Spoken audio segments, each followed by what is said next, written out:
केंद्र सरकार के सभी मंत्रीगण, सभी सांसदगण, सरकार के सभी कर्मचारी, अन्य महानुभाव और मेरे प्यारे साथियों, आज हम सभी एक नए इतिहास को बनते देख रहे हैं।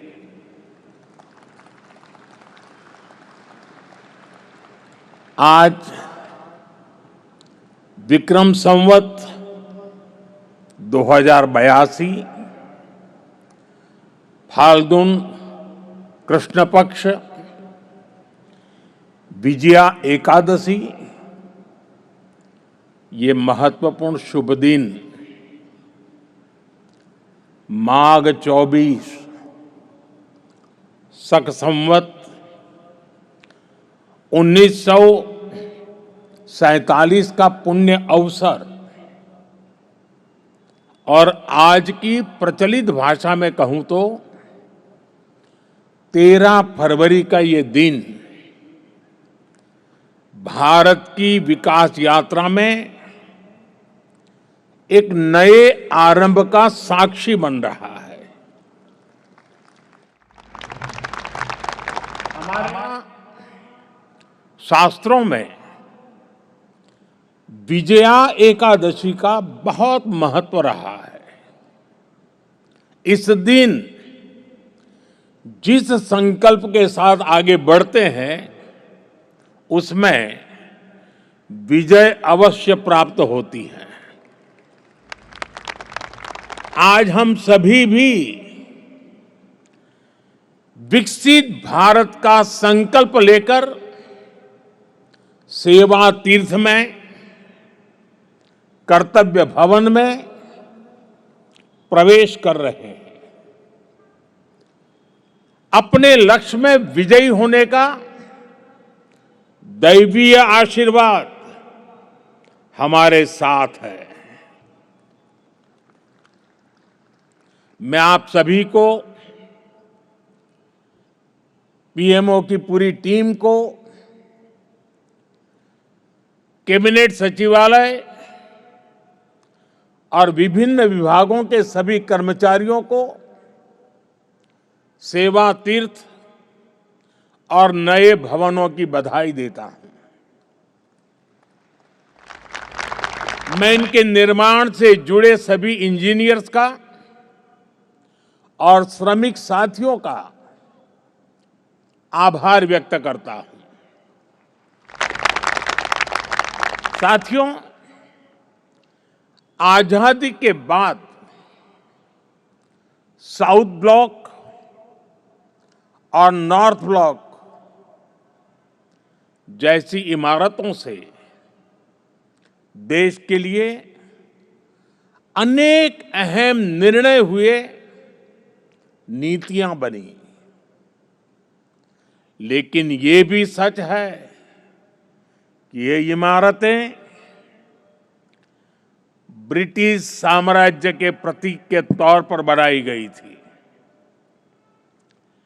इन इमारतों को बनाने का मकसद भारत को सदियों तक गुलामी की जंजीरों में जकड़े रखना था।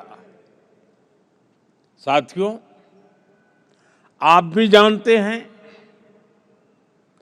एक समय था जब कोलकाता शहर देश की राजधानी हुआ करता था।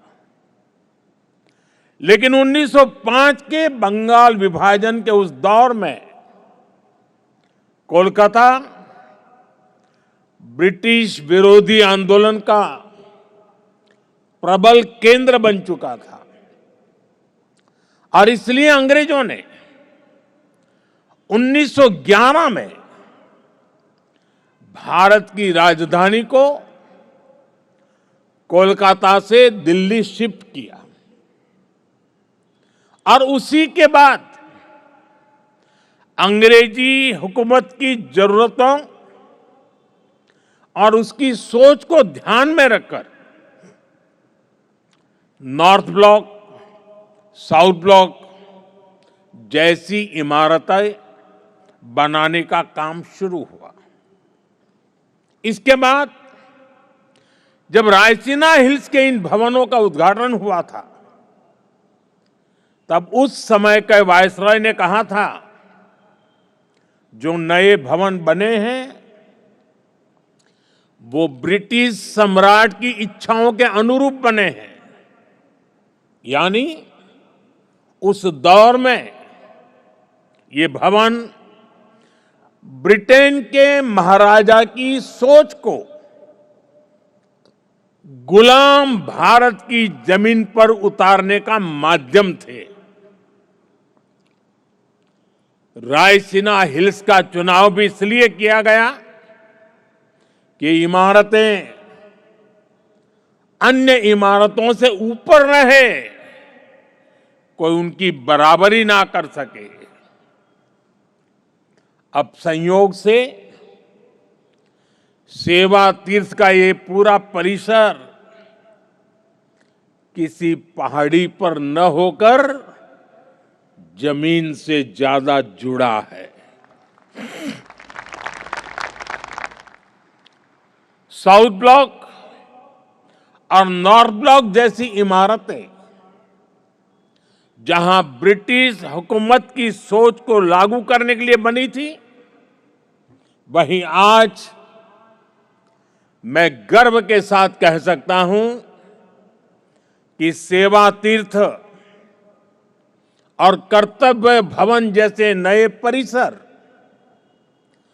भारत की जनता की आकांक्षाओं को पूरा करने के लिए बने हैं। यहां से जो फैसले होंगे वो किसी महाराजा की सोच को नहीं, 140 करोड़ देशवासियों की अपेक्षाओं को आगे बढ़ाने का आधार बनेंगे। इसी अमृत भावना के साथ आज मैं ये सेवा तीर्थ, एक कर्तव्य भवन भारत की जनता को समर्पित कर रहा हूं। साथियों, इस समय 21वीं सदी का पहला क्वार्टर पूरा हो चुका है। ये आवश्यक है कि विकसित भारत की हमारी कल्पना केवल नीतियों और योजनाओं में ही नहीं, हमारे कार्यस्थलों, हमारी इमारतों में भी दिखाई दे, जहां से देश का संचालन होता है वो जगह प्रभावी भी होनी चाहिए और प्रेरणादायी भी होनी चाहिए।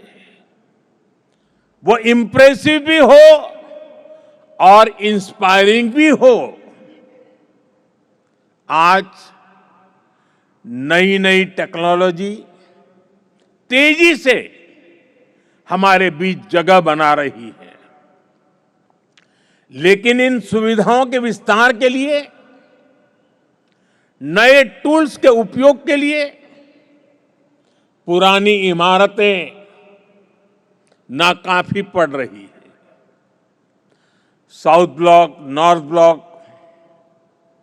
पुराने भवनों में जगह की कमी थी, सुविधाओं की भी अपनी सीमाएं थी। करीब करीब 100 साल पुरानी ये इमारतें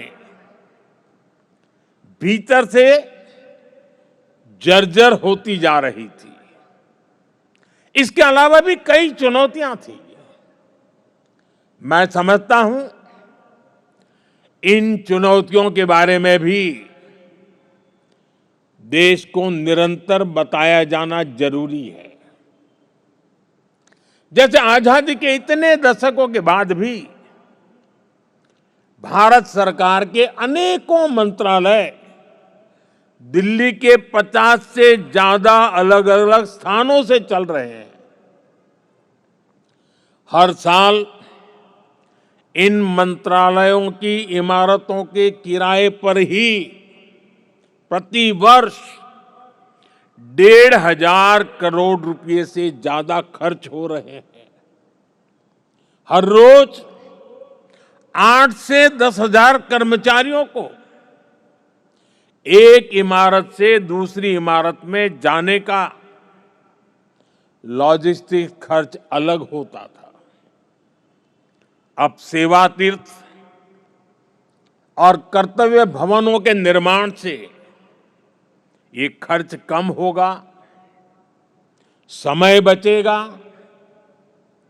और कर्मचारियों के समय की इस बचत से प्रोडक्टिविटी बढ़ेगी।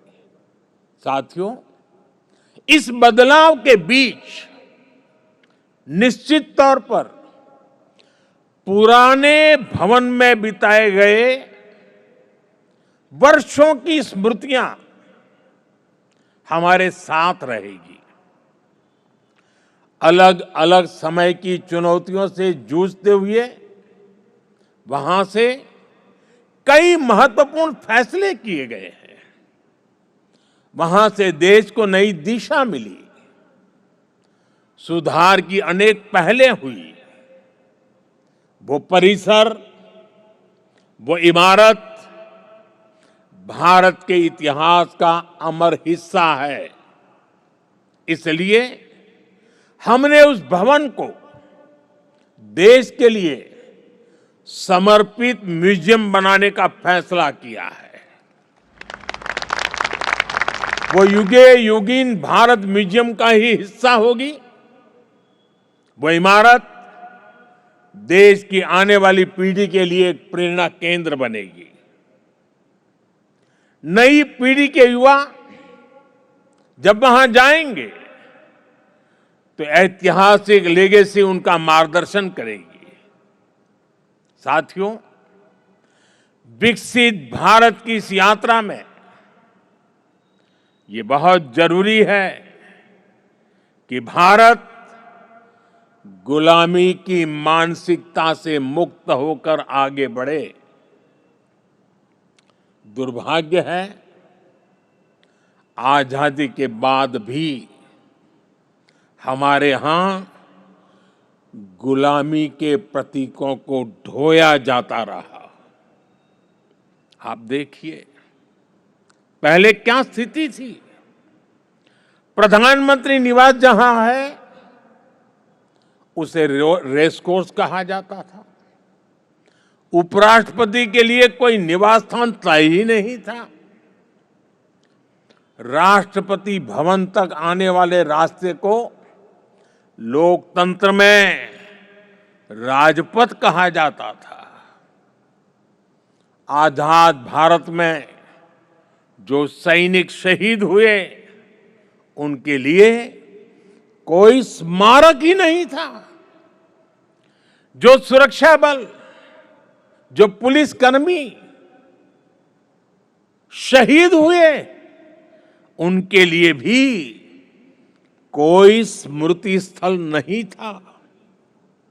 यानी 1947 में स्वतंत्र हुए देश की राजधानी, जहां से देश के बड़े बड़े निर्णय होते थे, वो पूरी तरह गुलामी की मानसिकता में जकड़ी हुई थी। दिल्ली की इमारतों,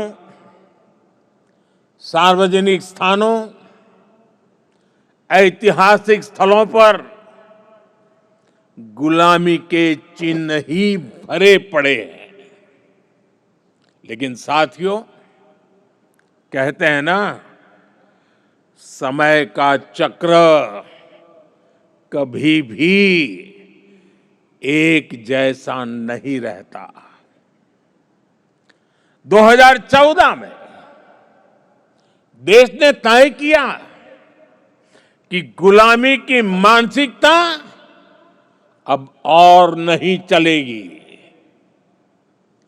हमने गुलामी की इस मानसिकता को बदलने का अभियान शुरू किया। हमने वीरों के नाम नेशनल वॉर मेमोरियल बनाया। हमने पुलिस की वीरता को सम्मान देने के लिए पुलिस स्मारक बनाए। रेस कोर्स रोड उसका नाम बदलकर लोक कल्याण मार्ग रखा गया।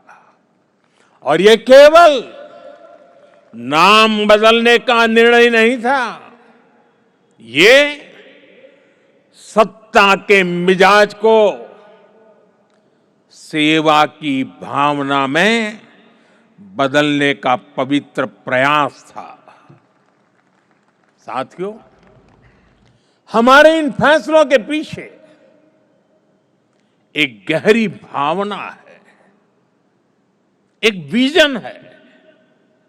ये हमारे वर्तमान, हमारे अतीत और भविष्य को भारत के गौरव से जोड़ती है।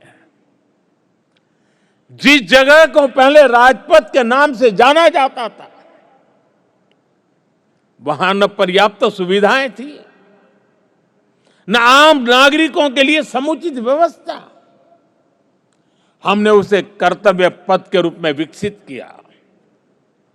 आज वही स्थान परिवारों, बच्चों, देश भर से आने वाले नागरिकों के लिए एक जीवंत सार्वजनिक स्थल बन चुका है।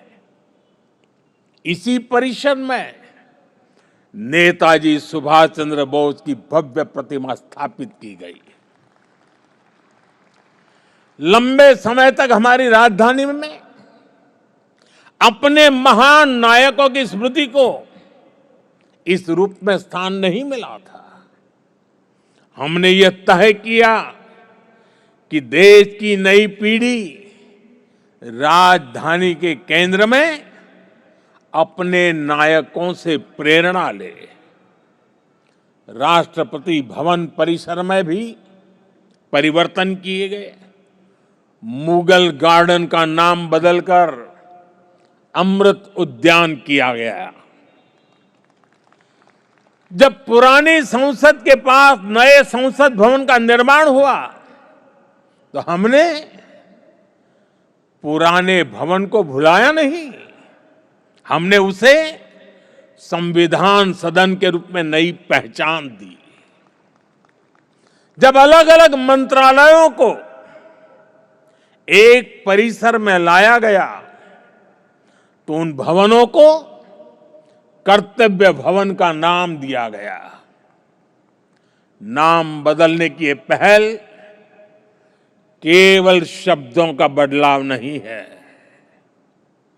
इन सभी प्रयासों के पीछे वैचारिक सूत्रता एक ही है। स्वतंत्र भारत की स्वतंत्र पहचान,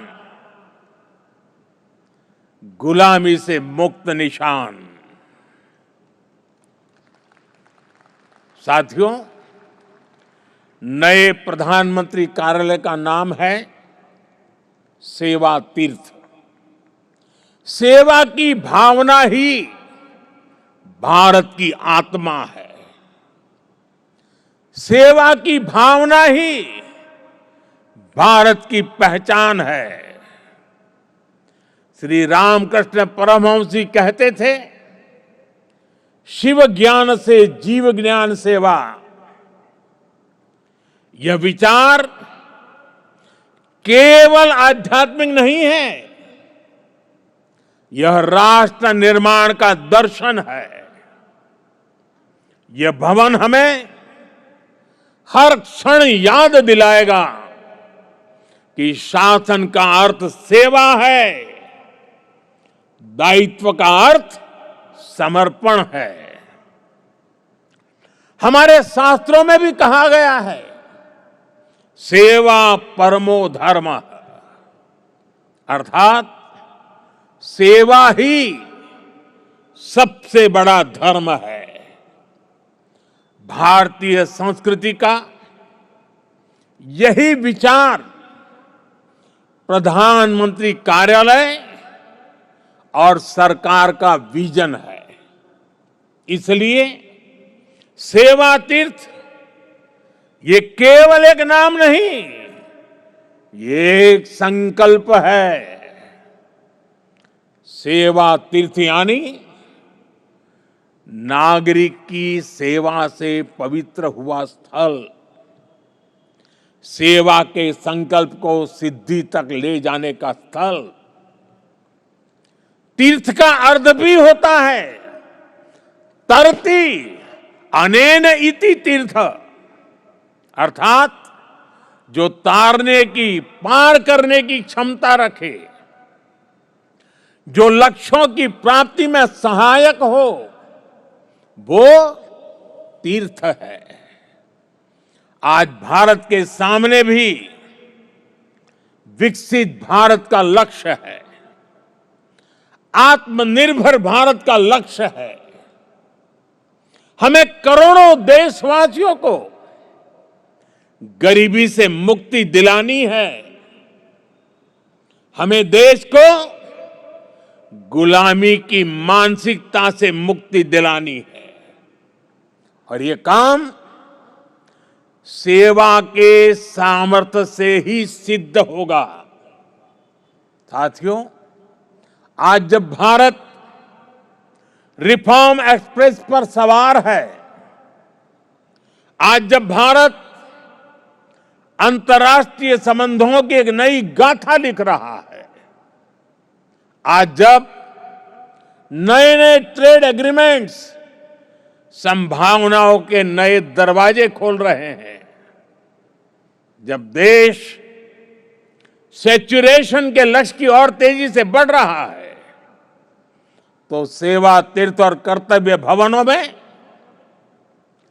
आप सबके काम की नई गति और आपका नया आत्मविश्वास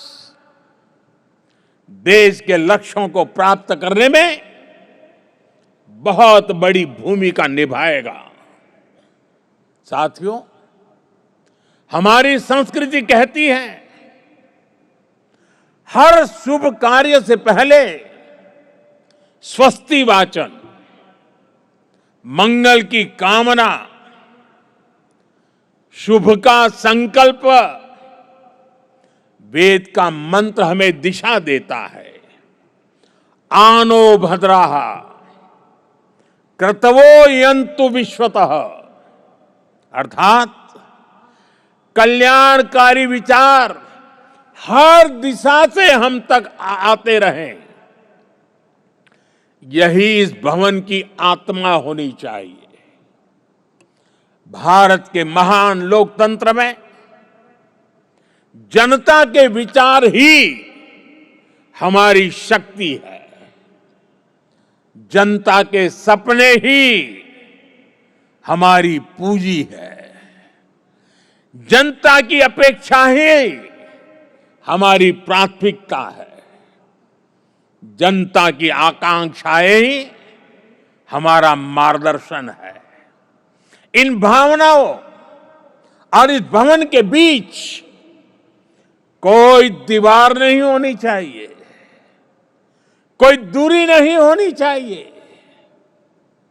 जब आप जनता के सपनों को समझेंगे, तभी नीतियां जीवंत होगी। जब आप जनता की आकांक्षाओं को महसूस करेंगे, तभी निर्णय प्रभावी होंगे। पिछले 11 वर्षों में हमने गवर्नेंस का एक नया मॉडल देखा है, एक ऐसा मॉडल जहां निर्णय का केंद्र भारत का नागरिक है। नागरिक देवो भव, ये केवल वाक्य नहीं है, ये हमारी कार्य संस्कृति है। इसे आत्मसात कर आपको इन नए भवनों में प्रवेश करना है। सेवा तीर्थ में लिया गया हर निर्णय, यहां चलने वाली हर फाइल, यहां बिताया गया हर क्षण 140 करोड़ देशवासियों के जीवन को बेहतर बनाने के लिए होना चाहिए। मैं हर अधिकारी से, हर कर्मचारी से, हर कर्मयोगी से कहना चाहता हूं, जब भी आप इस भवन में कदम रखें, पल भर के लिए रुक जाएं, कुछ क्षण ठहरे, अपने आप से पूछे, क्या आज का मेरा कार्य करोड़ों देशवासियों के जीवन को आसान बनाएगा? यही आत्ममंथन इस स्थान की सबसे बड़ी शक्ति बनेगा। साथियों, हम यहां अधिकार दिखाने नहीं आए हैं, हम यहां जिम्मेदारी निभाने आए हैं। और हमने देखा है, जब शासन सेवा भाव से चलता है तो परिणाम भी असाधारण होते हैं। और तभी तो 25 करोड़ लोग गरीबी से बाहर निकलते हैं, तभी तो अर्थव्यवस्था नई गति पकड़ती है। साथियों, आज विकसित भारत 2047 सिर्फ हमारा लक्ष्य नहीं है, यह विश्व की निगाहों में भारत की प्रतिज्ञा है। और इसलिए यहां बनने वाली हर नीति, यहां होने वाला हर निर्णय सेवा की निरंतर भावना से प्रेरित होना चाहिए। और एक दिन जब आप सेवानिवृत्त होकर या स्थानांतरण के बाद इस भवन से विदा लेंगे, आप पीछे मुड़कर देखेंगे, अपने आज के दिनों को गर्व के साथ याद करेंगे। तब आप स्वयं से कह सकेंगे कि हां, जितने दिन मैं सेवा तीर्थ में रहा, कर्तव्य भवन में रहा, हर दिन मैंने देश के नागरिकों की सेवा की, हर निर्णय राष्ट्र के हित में लिया। वह क्षण आपको सुकून देगा, वह क्षण आपकी सबसे बड़ी उपलब्धि होगा, वह क्षण आपकी व्यक्तिगत पूंजी होगा। और वही पूंजी आपके जीवन को गौरव से भर देगी। साथियों, महात्मा गांधी की भावना थी, कर्तव्य की बुनियाद पर ही अधिकार की भव्य इमारत का निर्माण होता है। जब हम अपना कर्तव्य निभाते हैं तो बड़ी से बड़ी चुनौती से टकरा सकते हैं, उसका समाधान कर सकते हैं। हमारे संविधान निर्माताओं ने इसलिए ही कर्तव्य पर बहुत जोर दिया है। और इसलिए हमें याद रखना है, कोटि कोटि देशवासियों के सपनों को साकार करने का आधार है कर्तव्य। कर्तव्य आरंभ है, कर्तव्य इस जीवंत राष्ट्र की प्राणवायु है।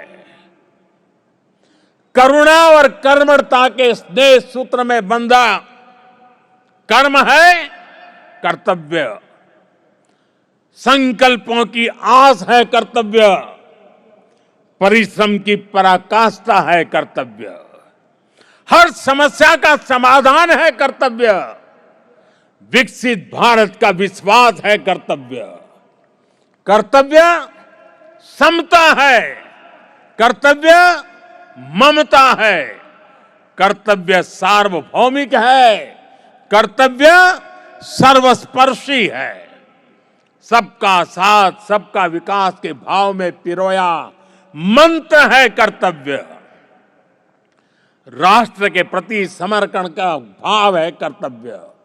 हर जीवन में ज्योति जगा दे वो इच्छा शक्ति है कर्तव्य। आत्मनिर्भर भारत का उल्लास है कर्तव्य। भावी पीढ़ी के उज्जवल भविष्य की गारंटी है कर्तव्य। मां भारती की प्राण ऊर्जा का ध्वजवाहक है कर्तव्य। राष्ट्र के प्रति भक्ति भाव से किया हर कार्य है कर्तव्य।